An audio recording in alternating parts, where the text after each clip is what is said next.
It is Friday, and welcome back, everybody.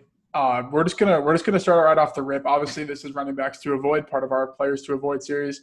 Dwayne, you lost a bet, so you might as well just show them what you Show them lost. my shirt. Yeah, I lost why the you bet. lost, or This was it was a Chargers Bears thing. I can't get into the specifics now, but my brother-in-law is a big Chargers fan, and now I have to wear this shirt at least once a week for a calendar year. So here we are. This is for you, my Canadian brother-in-law. Yeah.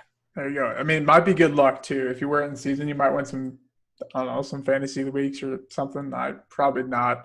It chafes, man. It's wildly uncomfortable. I bet. My poor nipples are just torn to shreds in this fucking shirt. Fair enough. No. Fair enough. Alrighty, let's hit the intro and get started. Yes. Are you ready, Jerry? I'm ready. Just want to make sure you're ready, brother. Show me the money.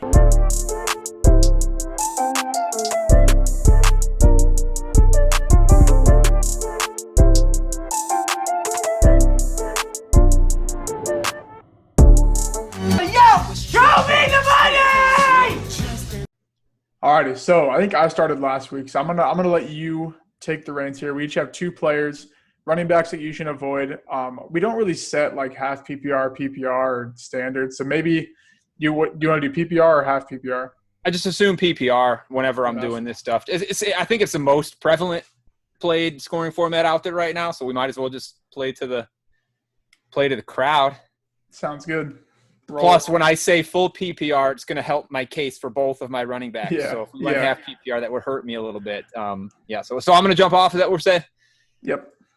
All right, we'll get started here. My first running back to avoid, it's got to be Josh Jacobs, Las Vegas Raiders. So like last week, I'm going to just kind of give you his ADPs, tell you why those are way too high.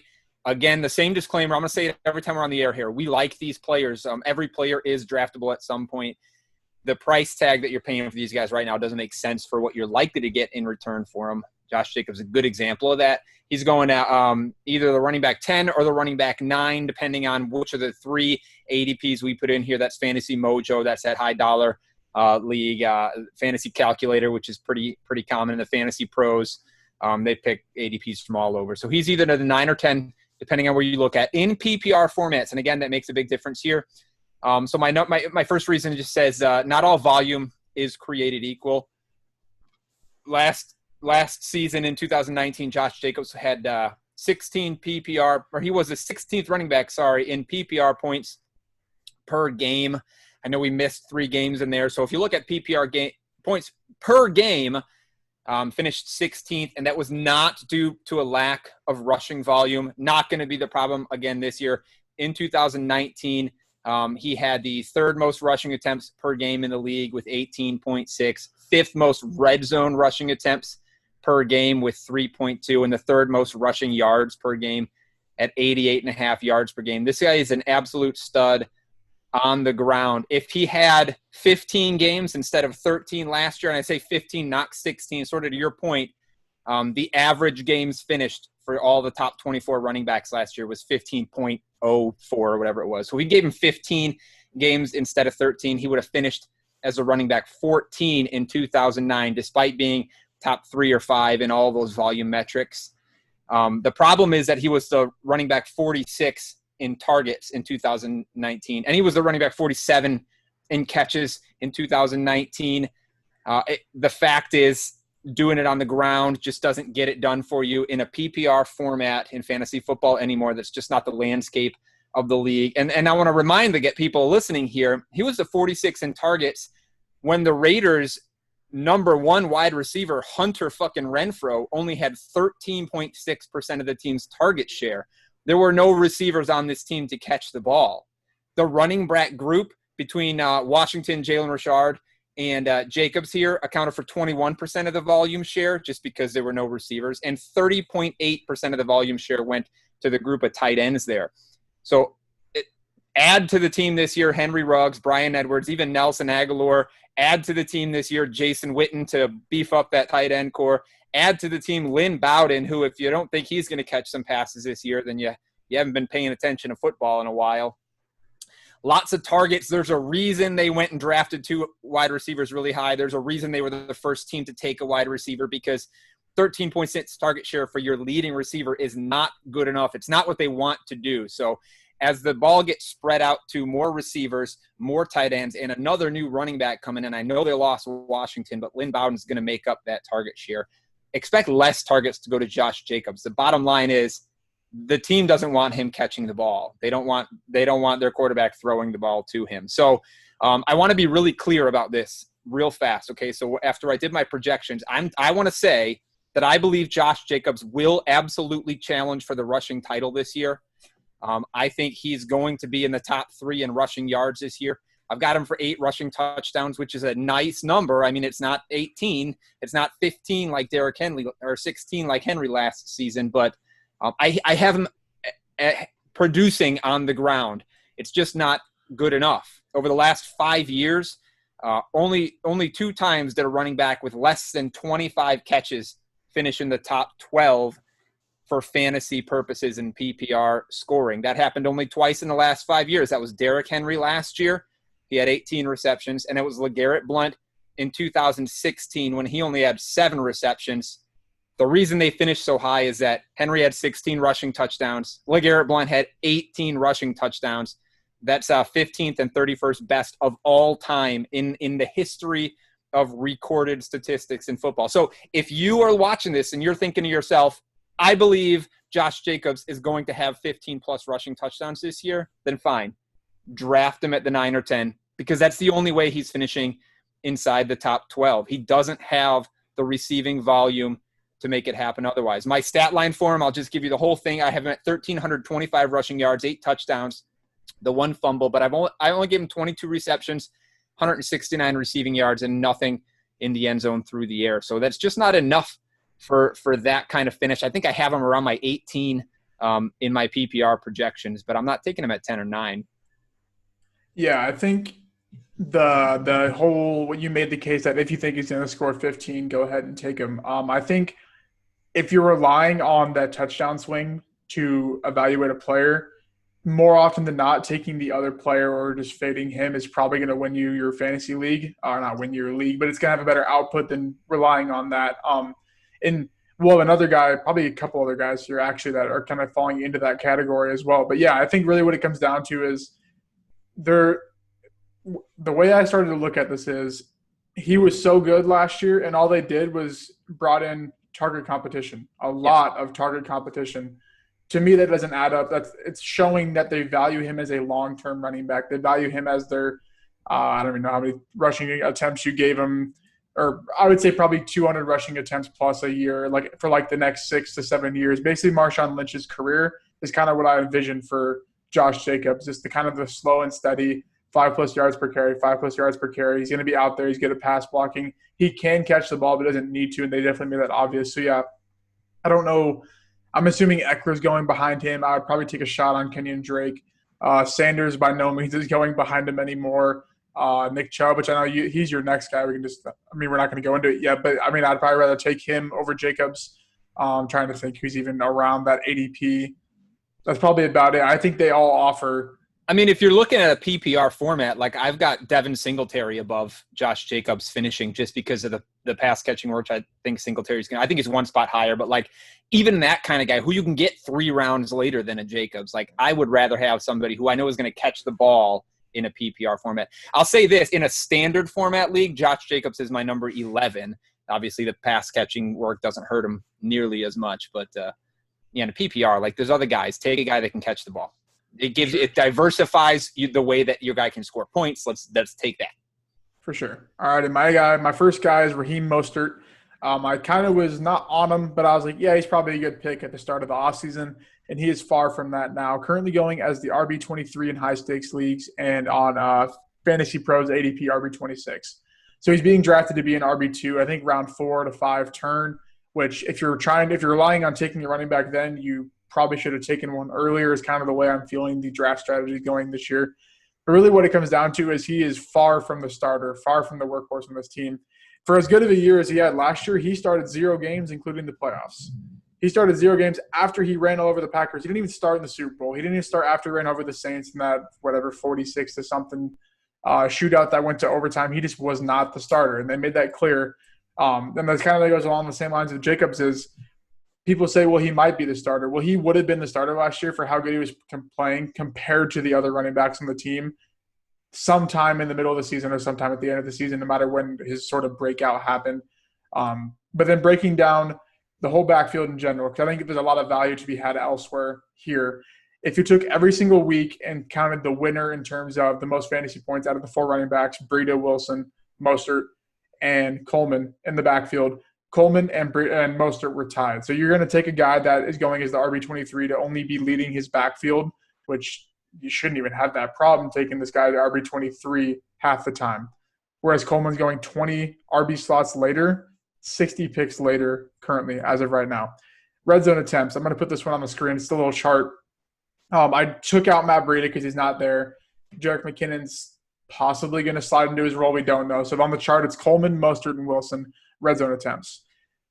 If I asked 100 people, I bet you 95 of them would say that Mostert led the team in red zone attempts. I'm sure, whatever the case may be, that's probably what they would answer. He was third out of those 3. He was behind Jeff Wilson in red zone attempts. So I don't even know how many snaps Jeff Wilson played. It doesn't even matter how many he played. He was behind Jeff Wilson. And inside the 20, Coleman doubled him. So inside the red zone, that's the main one I look at. I mean, inside the 5 is nice to look at, but I think inside the 20 is the one that probably sticks the most. He doubled him or almost doubled him. Inside the 10, over doubled him. Inside the 5, over doubled him again. Mostert was just so efficient last year that he was first among running backs in yards before contact per attempt, probably due to the freak tight end blocker they have, the freak fullback blocker they have, and the really good coach and offensive line they had. He was first in yards per attempt, but he was only 32nd in attempts. That goes to show that they just really didn't think he was a workhorse. So really what I'm trying to say is that now that his ADP has risen so much, and it's not even like maybe I would take him as the 23rd running back off the board, but not in the 4th round. Back when that was in the 5th, at the end of the 5th, that's probably pushing it the 6th round. That's when it's a good pick because he's a flex guy at most. That's really what he was last year, and you're taking the hit or miss. You really can't play matchup with a guy like this because he was shredding good defenses too and playing really bad against bad defenses. So it's just kind of hard to tell. But really what it comes down to is the rise in total ADP, not just the running back ADP. But I just think that it's a trap waiting to happen. And like I said, there's value elsewhere. I think Coleman going as the RB, 43, pick 103, so that's like round 8 or 9, to be the starting running back on this team is good value. I think McKinnon's going to be good value. Wilson, I guess, if you're in a deeper league, but he's not even going drafted in 12-team leagues right now for a good reason. But I think that I'm just going to fade Mostert, really because his ADP is not going to go any lower, and it might honestly only go up from here. I'm also out on Mostert this year, and the thing I like to goad Mostert truthers with is I compare him to C.J. Anderson from a couple of years ago, right? C.J. Anderson comes into the Rams team, with however many 5-6 games left to go in the season, and he's running for 6+ yards per carry, right? He's running all over everybody. Has something to do with the fact that he was fresh as shit. This is what happened with Mostert. He got his opportunities late in the season. He was fresher than all the defenses he was playing. That has something to do with the level of efficiency. Obviously, the line, the run scheme on that team is so goddamn good as well. But he's another guy like Jacobs, though. He's not going to catch the ball. Even if he does get the starting role and maintain the starting role, he's not a pass-catching back. They're not going to use him that way. I really like Jerick McKinnon to catch a lot of passes this year if he stays healthy and stays on the field. Tevin Coleman can catch a lot of passes as well. Mostert's not somebody they're going to use that for. I like that fade quite a lot. Now, if you're running a 0 RB strategy and somehow you can get Mostert as your running back 2 in rounds, like you said, 5, maybe 6, 7, yeah, take that shit all day. And I've seen in some dynasty startups where he's going really late just because the rookies are overvalued. And there's value there. Like everybody has value somewhere. You're not wrong about the total lack of value though in round 4 for a guy like Mostert, even on a good rushing team. All right, so my next dude here, we said his name already, and we've already pretty much given you the reasons why he's a bad choice. Am I glitching right now real bad? No, I think you're good. Good okay. On my end. Looks to me like I'm glitching. I feel like I'm No, I you're feel like good I'm on on mine. acid right now. Like I can see fucking tracers behind all my movement. It's fine. We don't condone drugs here on the fantasy stuff, do we? Nope. What's the official stance? I don't do them, but I'm not opposed to people doing them. Is that the right answer? Yeah, sure. Okay. I'm on my podcast. We're about to do our 100th episode in a couple of weeks. Totally off topic. We're kicking around ideas of what we're going to do. One idea that's on the table is we just take a bunch of something. We don't know what. Maybe blow some coke. Maybe take some X or something. Hit some mushrooms right before the show, and then just spend 2 hours just saying whatever. We think that might be really entertaining for people. It's one idea though. We're just floating some ideas. Let's talk about my second back here to avoid it. It's Nick Chubb, Cleveland Browns. I'm going to catch some flack for this in the comments. Likely, people have been commenting about my picks on our videos recently. Not yours so much, because I'm taking risks. I'm controversial. You're vanilla as fuck, I think is what they're trying to say. I think so. But yeah, I'm going to get some flack for this. People fucking love Nick Chubb. They loved Nick Chubb going into last season. They fucking love Nick Chubb going into this season. His ADP right now is floating between the running back 11 in that fantasy mojo down to fantasy pros. He's as high as the running back 8. So people are recognizing a little. Last year I think it was 5, right? So he's falling a little bit as people see that Kareem Hunt is really going to be a threat to him on that team this year. But even at running back 11, that's too high for me. I think in PPR formats he's my 22 right now, which is maybe too low, but it is what it is.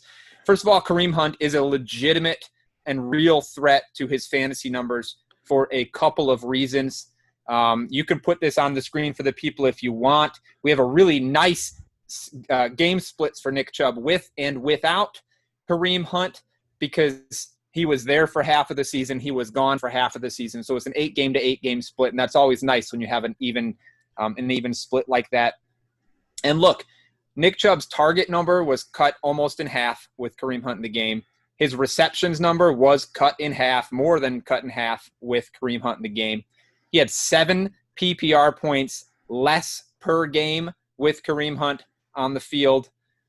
He went from 12 rushing touchdown pace, I should say, to a 4 rushing touchdown pace with Kareem Hunt on the field. Not saying Kareem Hunt accounted for all of that, but it made a difference. 15 less rushing yards per game, which isn't a huge number, but there's a problem here. And the problem is as clear as day when you look at these numbers side by side. When Kareem Hunt's in the game, he is too good for play callers to ignore. I know Nick Chubb is a fucking stud with the ball, but newsflash, Kareem Hunt is also a fucking stud with the ball, right? Rushing leader in his rookie season. Let's not forget who Kareem Hunt is. He's a hell of a punter too, if you've seen the video. For sure. So not only did Kareem Hunt clearly take over the receiving work from Nick Chubb, took at least half of Nick Chubb's receiving and target work. But if you've got a set of eyes, if you've got a brain in your head, you can see that Nick Chubb doesn't belong on the field near the goal line either. That has to be Kareem Hunt's job this season. I know that when Kareem Hunt came in last year, he did not necessarily take over that role. Even late in the season, Chubb was getting the ball in close. But I have to imagine that Stefanski can read the numbers that I'm about to give to you and figure this shit out for himself. They say he's a smart coach. They say he's a good offensive mind. This is going to be the thing that tells for me. But Nick Chubb he's fucking awful near the goal line. If I have a very long track record of stating these statistics over and over because I want people to fucking hear them. So here we go. Let's run them down. Negative 0.93 yards per attempt inside the 5-yard line for Nick Chubb. The league average is 0.88. I know there's not a lot of yards to go, but he's negative almost nearly a yard. 15 carries for negative 14 yards inside the 5-yard line. League average is just under a yard.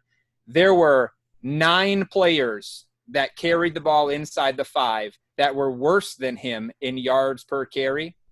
There were 122 players that were better than him in yards per carry inside the 5. That's not good. He had a 13% success rate on carries inside the 5. What that means is he scored a touchdown on 13% of his carries inside the 5. The league average is 48%. There was one back in the league that had more than 3 such carries that had a worse success rate than him. That was Frank Gore, and he didn't score any with 6 touches.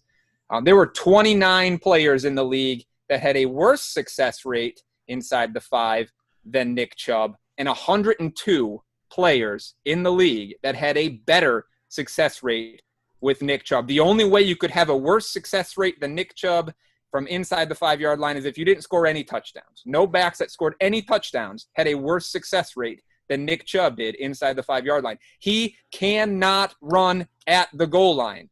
Kareem Hunt, 100% success rate. It was 1 for 1. It is what it is, but he's better at it.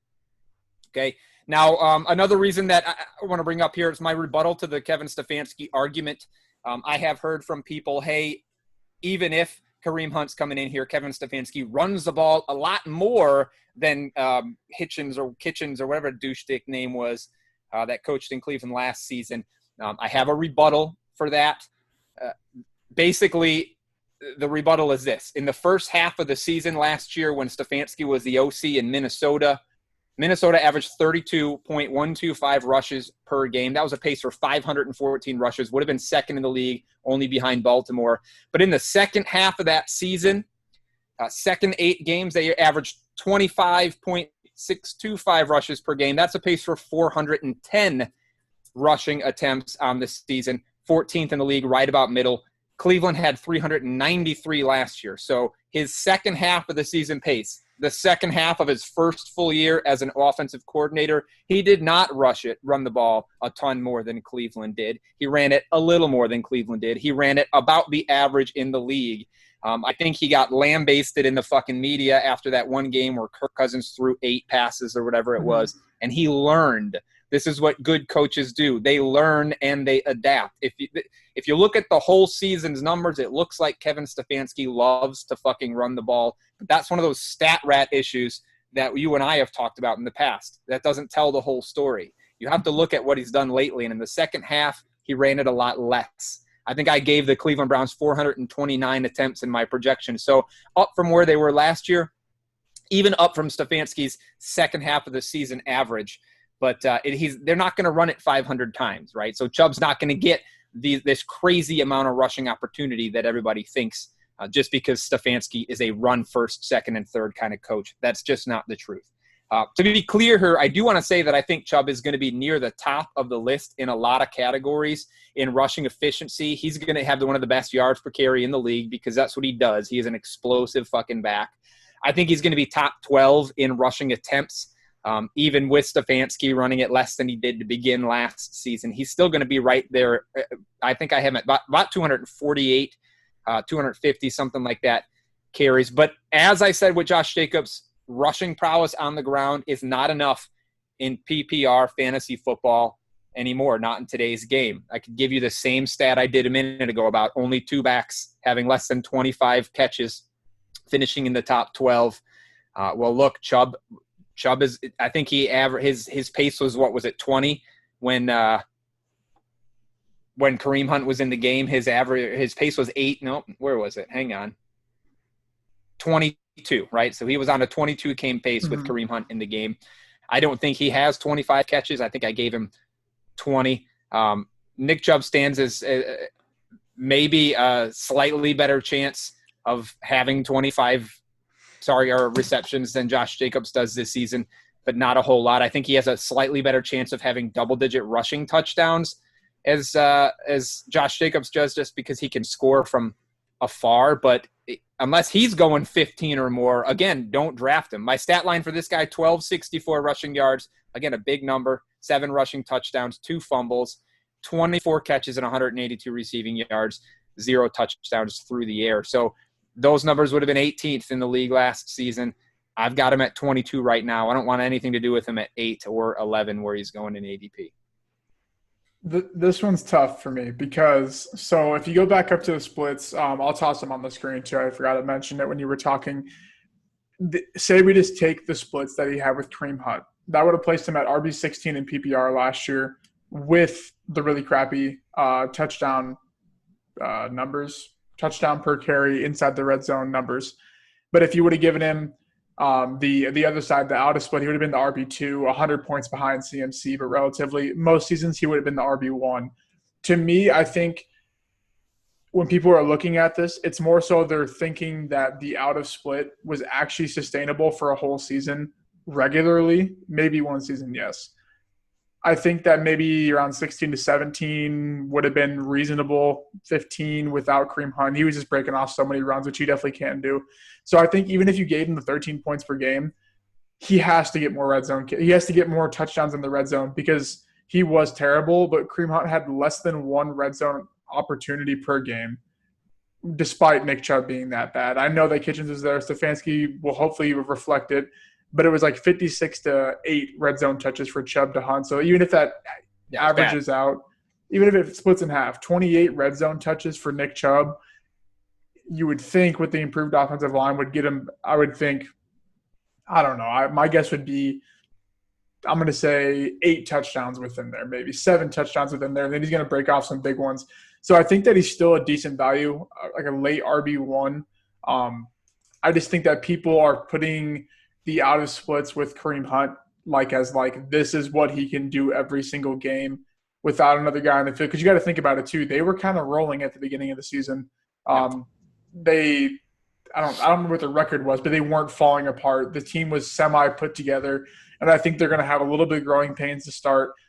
You said you had him projected for 1,264 rushing yards, 7 touchdowns. 429 rushing attempts. So I'm doing my projections on a 16-game season just because that's a fantasy season projection. I have him for 456 at a 49% run rate just because I think that this team is still going to be bad. I don't think they're going to be that great of a team. Their passing schedule is easy, which to me is going to open up more rushing attempts because this team needs all the help they can passing, and they're going to do what's working, which will be the rushing game. I think – there's definitely room to be concerned. I just think that the splits without Hunt are they're just being – people are placing that as the normal, which makes the other side look bad when in reality, if he was the RB16 last year, obviously that's not good, but he was 3 points away from the RB13 in that case or 14. So in reality, RB14 or RB16 with literally the worst red zone inside the 5 rushing attempts I've ever seen in my life. 15, and he had 2 touchdowns and negative yards. How do you even get -4? That means you're going backwards on almost every single rushing attempt, and you scored twice. So you had to go backwards 3-4 yards a couple of times. So yeah, I think this is what's happening. This is what's happening. Okay, people see a guy like Nick, and this is a problem. This is one of these emotional problems that the Wiz yells at me about all the time on my podcast, but. People see a guy like Nick Chubb and they say, oh, my God, he's so good with the ball. He's so fun to watch, so explosive, can score on just about any play. And they put themselves in a coaching position in the NFL and they say, look, if I'm the coach, he's getting all the work. He's the workhorse back. Yeah. So I'm going to project him as the workhorse back, rank him as if he's a workhorse back. And they ignore the fact that that's not what happens 8 times out of 12 in the NFL. In the NFL, coaches don't like to use – this happened – I know Aaron Jones had a big year last year, but you remember 2 seasons ago, or was it 3 seasons ago, Aaron Jones looked so much better than Jamal Williams that people week in and week out were screaming at the fucking TV about why isn't Aaron Jones getting all the work? Because that's not what coaches want to do. But fantasy owners see a guy like Chubb and see what he can do, and they project – him as if he's the only guy. They put on their coaching hat, and they're not fucking NFL coaches. They have no idea how to do it, and they rank him as if he's the only dude. It's not smart, and it's easy to forget because even when Kareem Hunt came back last year, he was limited work, right? We saw you said it yourself. He didn't get a ton of work in the red zone, didn't get a lot of carries in general in a lot of his games, but Kareem Hunt is a fucking explosive back too. And I think what's going to happen early on in this season is people are going to see Kareem Hunt doing a lot of what Nick Chubb is doing. And it's going to be buy Kareem Hunt and sell Nick Chubb real quickly. I think the trade market's going to reflect that when people see that because they got to see it with their eyes. They didn't see it with Kareem Hunt last year. They've seen Chubb enough that they just want him to be the guy. That's what's happening. And they're wrong. And the only guy you can actually do that with. If you love Chubb, wait till week 3 or 4 when Kareem Hunt's had a couple of big games, at least as big as Chubb, and they're splitting work evenly. Then trade for him because you'll get him at a discount. For sure. And I think the only guy that you can do that with is Derrick Henry not because he doesn't have a backup running back that I think is good. It's because they could care less to have him long term. And you look at a guy like Nick Chubb, they obviously care to have him long term if they keep bringing a guy to catch some passes, to take off some work. So, yeah, I think it's definitely a cautionary pick. I wouldn't be smashing per se if I miss out on the running backs I want. But I think on the turn, I think if you pair him with another safer guy like an Austin Eckler or go Julio or something, I definitely think it's still a good stack. But, yeah, I do see the concern. I just think people might be overvaluing it a little bit in comparison to what might actually be true. Two. He's a good 2. I would love him as a 2. You just can't draft him as a 2. That's the problem. For sure. My last guy is Todd Gurley, and I will preface this as we could come back in 2 weeks when the draft guide drops, and we'll see how my projections play out. So I'm kind of like at a crossroads. I bet you label him as a steal when the draft guide comes. I don't know yet because okay, so Fantasy Mojo RB16, Fantasy Pros RB16. So I don't think he's going to move up. I don't think he's going to move down because it's going to be hard to move him up over the guys that are ahead of him. Maybe Fournette might be the only guy they might swap, but the other guys are pretty like set in stone. If you asked anyone, they would take him over Todd Gurley most likely. Even basic players would definitely do the same. And I think the guys behind him are like, there's definitely a reason he's right here. And that to me is my projections will show, because I haven't found a way out to do sort of besides just guessing how many games they're going to miss. I want to get like an actual like numbers-based approach to missing games, not it's just so hard. I've tried for years. So I might just randomly throw in like, I don't know, 3 games missed, but I want to figure out a way to do that somehow. So basically what it comes down to is Dirk Cutter does not produce fantasy running backs in PPR. His average fantasy finish is RB21, but the last 4 seasons has been RB39.25 or RB39. So it's just not been the greatest. They've also not really had any running backs to work with, the up and down of Freeman's injury, Brian Hill, Quadri Allison. But it's not like Todd Gurley's not also injured. The Rams just took a huge cap hit and then wasted their early pick to draft his replacement and still hold that cap hit because they just didn't want to be associated with his knee problems. So that being said, the knee problems are still there. Dirk Cutter and the coaching staff literally said, we don't know how his knee is after they signed him. They signed him to a deal that does not lock up anything long-term. He has to earn all his money, obviously besides like the $2 million, but that's nothing compared to salary cap. He has to earn all his money, so he's going to have to play for it. That could also be a good thing, that he's going to be playing for his money, that he'll stay healthy, he's going to work hard. But I can't quantify that in fantasy rankings. The Falcons this year have the toughest strength of schedule based on 2020 win totals. That identifies negative game scripts. That doesn't play necessarily to Todd Gurley's, you could say, game. I would say probably doesn't necessarily play to the Falcons running back game because when Matt Ryan is playing, his RB1 averages 40 targets a season, which that would have ranked him as 35th among the 35th highest running back in targets last year, which is not good. You don't want a running back. I mean, like you do, but you don't, especially if you're RB16. It kind of falls into that Josh Jacobs, Nick Chubb sort of category of not really elite target share. But the part of where I said my projections might reflect elsewhere is I have them projected for a lot of pass attempts. Currently, I have them projected for 1,042 plays in 15 games. And I guess I don't have it broken down to a ton, but basically 1,042 plays, 677 passing attempts. And he's throwing to Julio Jones, Calvin Ridley, kind of Russell Gage, kind of Hayden Hurst, and kind of Todd Gurley. So something has to come up out of those 3 utility extra players, you could say. So I definitely could see a realm where he secures a nice market share. But that being said, he's still injured. It's still concerning. And the Falcons also had the lowest run rate last year. Dirk Cutter especially just throws the ball. The 4th highest pass rate when winning. And you'd be like, well, they're not going to be winning very many games. You just said they had the toughest strength of schedule. Well, they had the 3rd highest pass rate when they're trailing as well. So they're just going to try and chuck the ball. Their defense still sucks. They're going to be trailing a lot. So I think I'm just more so fading the uncertainty of the injury. Will the Falcons even use him the way the Rams did 2 years ago? Because it's very unlikely. And RB16, I think he's in round 3 ADP. I would much rather just go tight end or receiver in this round and prioritize running backs the first 2 rounds. So I disagree. I like Todd Gurley a lot. Obviously, the injury thing. When you're ranking guys, it's hard to. Like you said, it's hard to predict injuries. Who knows what's going to happen? I did take a lot away from him. He's under 900 yards rushing, just barely over 200 carries, because I think they're going to share the load there and try to ease his knee issues as much as they can. But I gave him 53 catches, because like you said, they pass the ball quite a lot. The big thing for me, though, was touchdowns. I mean, if you look at even like Devonta Freeman last year, Devonta Freeman was a stud. They used him a ton in the red zone last season. I think he's going to score a bunch of touchdowns. I think 9 on the ground is what I gave him, which sounds a little high, and that might come down before all is said and done. But I also gave him a few in the air. So to me, it's the touchdowns. I probably do it just because we know this team scores, right? I mean, I want a guy on a team that I know is going to score a lot of points. That said, he's my running back 20 in a PPR. So, like, I'm not taking him. Where did you say he was going? 16, 17? 16, yeah. I'm not taking him there, but he is one of my targets later on if he can fall a little bit, especially in these dynasty startups where people devalue age by so much.